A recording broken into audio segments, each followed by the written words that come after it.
Eclesiastés. El versículo 19 dice lo siguiente: y lo débil del mundo vendrá y abatirá lo fuerte y poderoso, para que el hombre no aconseje a su prójimo, ni ponga su confianza en el brazo de la carne.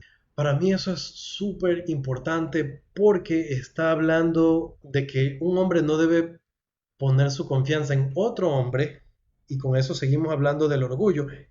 Por cierto, este otro hombre del que habla puedo ser yo mismo, puede ser una manifestación de mi ego, de pensar que yo sé más, que cuando escucho la voz del profeta digo, ah, sí, pero eso es allá en Utah, allá en Salt Lake, eso no se aplica a mí, aquí en mi país las cosas son diferentes en mi ciudad. Y entonces nosotros pretendemos aconsejar a Dios en esa manera. Lo débil del mundo vendrá y abatirá a lo fuerte.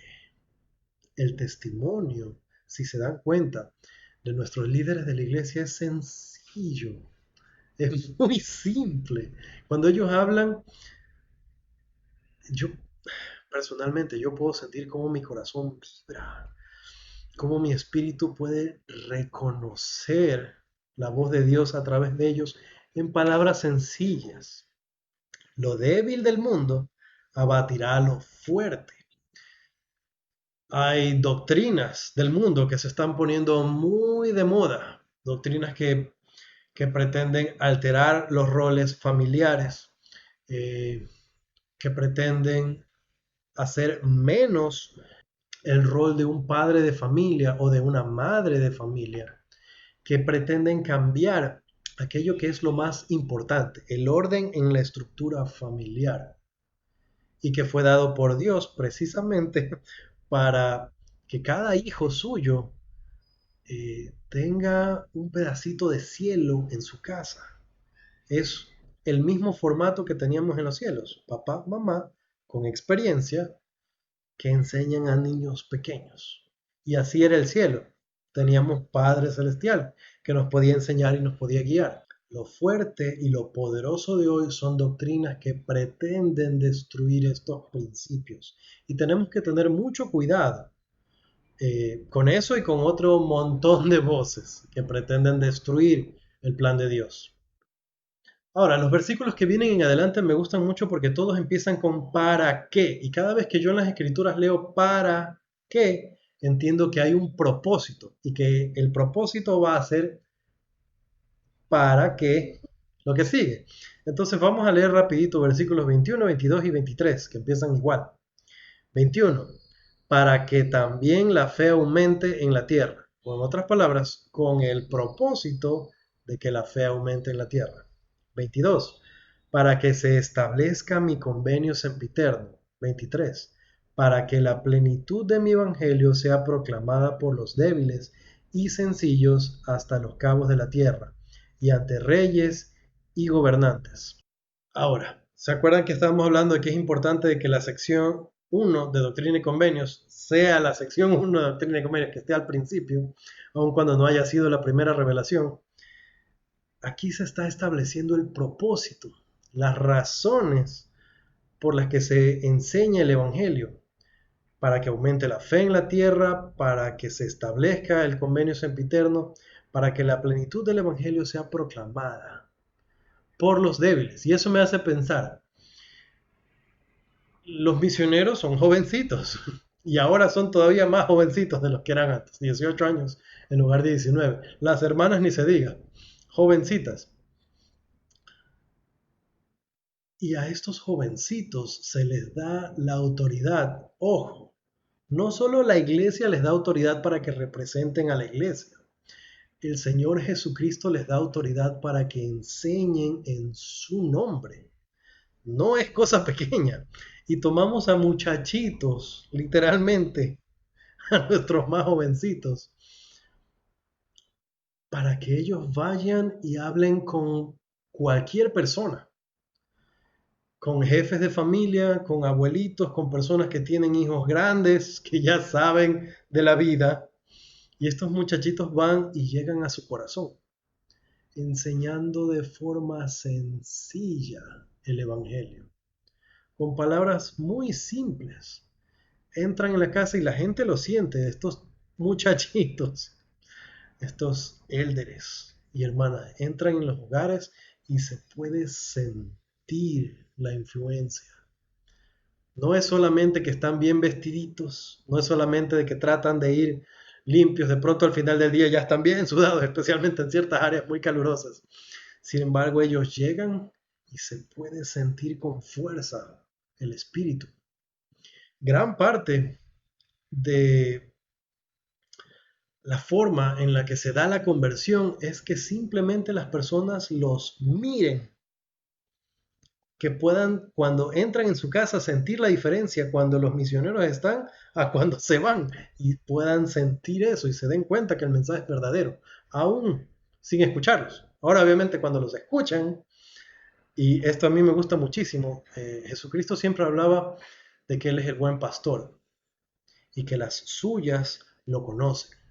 Cuando los misioneros hablan,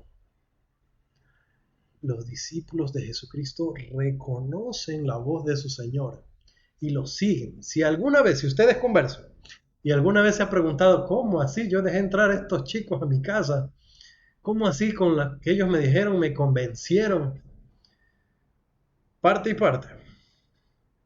Parte, esos jovencitos han sido ordenados para representar no solo a la iglesia, sino al Señor Jesucristo. Y parte somos nosotros mismos, que cuando escuchamos podemos reconocer la voz de nuestro Señor y vamos a Él. Ahora, leamos algunos más de los propósitos. Otra vez vamos con el para qué. Versículos 25 y 26. Para que cuando errasen fuese manifestado. 26. Y para que cuando buscasen sabiduría fuesen instruidos. Me encanta cómo se combinan estos dos versículos chiquititos y se vuelven poderosos. El primero dice para que cuando cometamos un error fuera evidente. A nadie le gusta quedar mal. Sin embargo, el Evangelio está allí para que nos demos cuenta, para que abramos los ojos, destapemos los oídos, para que nos demos cuenta cuando estamos haciendo algo mal. Si se nos enseña el Evangelio, cuando nos equivocamos, nos es manifestado. Nos damos cuenta, en otras palabras. Y contraponemos eso con la siguiente escritura, que dice, para que cuando buscasen sabiduría fuesen instruidos. Nos damos cuenta que nos equivocamos y eso nos lleva al arrepentimiento. Proceso natural en adelante, buscar sabiduría. Ahora, por causa de que el Evangelio está en la tierra, si nosotros buscamos sabiduría, la podemos encontrar. Por causa de lo que hizo José Smith, por causa de que tenemos el libro de Mormón, por causa de que recibimos revelaciones hoy, que tenemos doctrina y convenios, que es revelación moderna. Si nosotros buscamos sabiduría, entonces somos instruidos. Por siglos no había esa oportunidad, pero la restauración del Evangelio, la restauración de todas las cosas, nos da esa oportunidad. Ahora, mencionamos este 25, versículo 25, que dice que si nos equivocamos, nos damos cuenta. El 28 dice, y para que cuando fuesen humildes, fuesen fortalecidos y bendecidos desde lo alto y recibieran conocimiento de cuando en cuando. Este errar y darnos cuenta nos obliga a ser humildes. Lo aprendimos el año pasado cuando estudiamos el capítulo 12 de Éter. Y vimos cómo Moroni se sentía humilde. Ahora, este versículo 28 menciona ahora que son humildes, que puedan ser fortalecidos, lo mismo que aprendimos hace tiempo de Moroni, y que fueran bendecidos de lo alto y recibieran conocimiento. Este recibir conocimiento de lo alto no es otra cosa que recibir revelación. Muy bien, cuando iniciamos mencionamos que esta sección se dio, esta revelación se dio a conocer durante una conferencia general de la iglesia. Ahora, en el versículo 30 vamos a leer el testimonio del mismo Jesucristo. Veamos.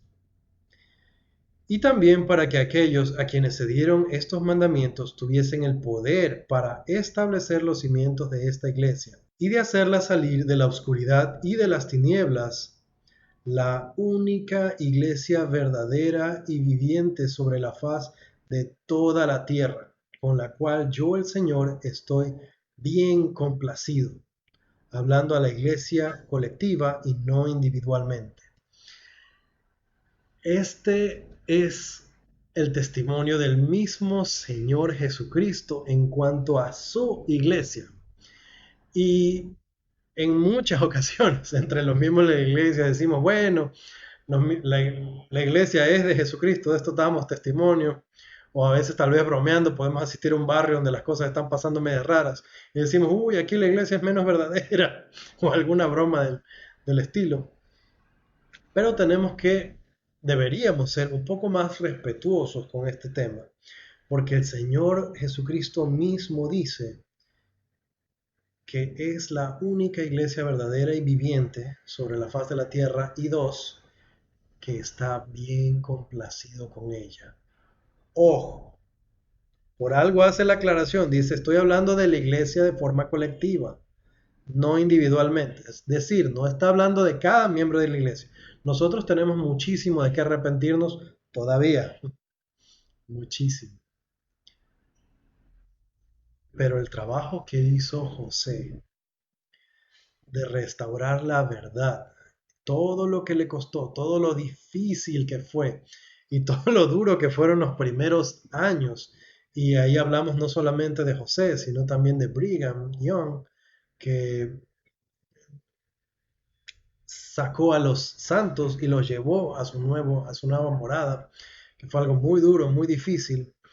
El Señor declara que está bien complacido con su iglesia. Y nosotros podemos ver, como aprendemos en las Escrituras, por sus frutos los conoceréis. Todas las cosas que la iglesia de Cristo, hace no solo por cada miembro, sino por la humanidad. Y nosotros podemos unirnos, y deberíamos unirnos a ese testimonio. Ahora, estamos acercándonos al final de la sección y no quiero dejar de leer el versículo 33 que tiene una advertencia que me gustaría yo también hacer. Dice, y al que no se arrepienta le será quitada aún la luz que haya recibido, porque mi espíritu no luchará siempre con el hombre, dice el Señor de los ejércitos. Otra vez, podríamos pensar que está hablando de la gente del mundo, pero no me gusta que pensemos en otras personas y en los castigos que alguien más va a recibir. Pensemos en nosotros, pensemos en mi familia. ¿De qué manera esto se aplica a nosotros? Nosotros tenemos algo de luz, o bastante luz tal vez. Tenemos un testimonio. Puede ser pequeño, puede ser mediano, puede ser muy grande. Muchas veces muchos hermanos se paran en el púlpito y dicen, yo no tengo un testimonio tan grande de la iglesia, yo nunca me voy a separar de la iglesia. Y lamentablemente algunas de las personas que hablan así, aún algunas de estas personas eventualmente se alejan de la iglesia. Y la advertencia es que la luz que hayan recibido les será quitada. La única forma que tenemos nosotros de estar seguros de que vamos a estar bien es manteniéndonos siempre dentro de la iglesia y no aflojar ni un poquito, ni un poquito, porque el rato que empezamos a aflojar un poquito no sabemos en qué momento aflojamos bastante y eventualmente estamos afuera. Y yo les ruego a todos los que estén escuchando, hagan un compromiso con Dios y con ustedes mismos de no darse ni siquiera un espacio chiquito, un permisito, un no importa, el otro domingo sí, este domingo no, pero el otro domingo sí, nunca. Porque el rato que cometemos ese error estamos en serio peligro de perder la luz que tenemos. Ahora, versículo 37 dice lo siguiente, escudriñad estos mandamientos, porque son verdaderos y fidedignos, y las profecías y promesas que contienen se cumplirán todas. Aquí hay algo buenísimo. Otra vez, esta es la sección 1 de Doctrina y Convenios y es la presentación que el Señor nos hace a sus revelaciones. Y Él nos manda a escudriñar estos mandamientos. Esa es una cosa. Y la otra es que su promesa es que las profecías que están allí se cumplirán todas. Así que haremos bien en aprenderlas, conocerlas. Y pasemos al versículo 38. Lo que yo el Señor he dicho, yo lo he dicho y no me disculpo. Y aunque pasaren los cielos y la tierra, mi palabra no pasará, sino que toda será cumplida, sea por mi propia voz o por la voz de mis siervos, es lo mismo. La palabra de Dios se va a cumplir.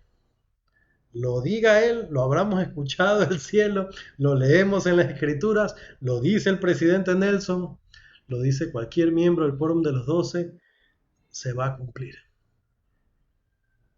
Sea por su propia voz o la de sus siervos, es lo mismo. Para mí esta es una seria advertencia de poner atención a este libro donde están las palabras, mayormente de José Smith, pero también de otros profetas, pero también de poner atención a la conferencia general. Por ejemplo, donde escuchamos la voz de sus siervos. Y para Dios se va a cumplir y es su propia voz. Para Él es lo mismo. El Señor no se disculpa. El Señor no dice, disculpen si los ofendí. Esta es la verdad. Este es su evangelio. Esta es su iglesia. Esta es su obra, la obra de salvación. Empezamos un libro valiosísimo. Yo sé que el libro de Doctrina y Convenios es verdadero. Yo sé que es la voz de profetas reales del Señor Jesucristo. En algún momento, durante estas lecciones, les contaré cómo yo obtuve mi testimonio sobre José Smith. Por el momento me basta decir de que yo sé que fue enviado por Dios como profeta, vidente y revelador a declarar la verdad, a iluminar el mundo, que hoy el presidente Nelson ocupa su lugar. Lo sé y lo testifico en el nombre de Jesucristo. Amén. Gracias, mis queridos hermanos y hermanas, por acompañarnos hoy en este estudio. Empezamos un libro nuevo, empezamos un año nuevo, empezamos con ánimo. Si les gustó el estudio, no olviden dejar su like, compartirlo con alguien más para que sea de beneficio para todos. Les agradezco mucho si ya se han suscrito. Si no lo han hecho, es facilito. Ahí abajito está un botón rojo que dice suscribirse. No les cuesta mucho y yo se los agradezco demasiado. Conmigo es hasta la próxima. Mis hermanos y yo les estamos eternamente agradecidos.